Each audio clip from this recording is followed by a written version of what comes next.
Every single evening, Mama Adjoa would sit quietly by her front door. She didn't say much, but her eyes were always fixed on that dusty road outside, as if she was waiting for someone she missed more than words could say.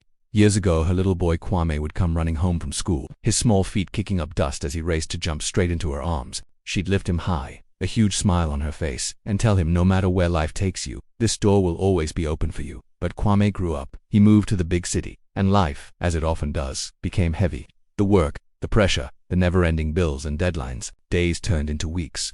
He always promised he'd visit, but the visits became less frequent. And then, they stopped altogether. Still, Mama Adjoa waited. She never complained, never spoke a word of her longing. She just sat by the door each evening, her hands resting in her lap, her heart filled with silent prayers for her son's safety and well-being. One night, a power cut plunged the village into darkness. The house was pitch black, but Mama Adjoa was still at her post, a small kerosene lamp flickering beside her, casting a warm, hopeful glow. She looked tired, her face etched with worry, but the light of hope in her eyes never dimmed. Miles away in the city, Kwame was walking home after another exhausting day. Suddenly, a deep, heavy ache filled his chest, an ache he hadn't felt in a long time. It was the ache for home. Without a second thought, he packed a small bag and caught the very next bus back to his village. When he finally reached the house, he paused. He felt a wave of guilt and hesitation.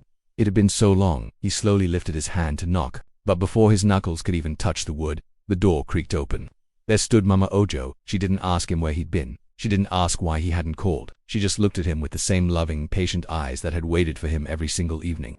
In that moment, Kwame completely broke down, falling into her arms like a child again. Mama Adjoa held him just as tightly as she did all those years ago and whispered, "You came home. That's enough." That night, he sat right there beside her, by the door. Not as the little boy who ran home from school, but as a grown man who finally, truly understood the immeasurable depth of a mother's love. And for the first time in what felt like forever, Mama Adjoa didn't have to wait alone. Thank you for watching.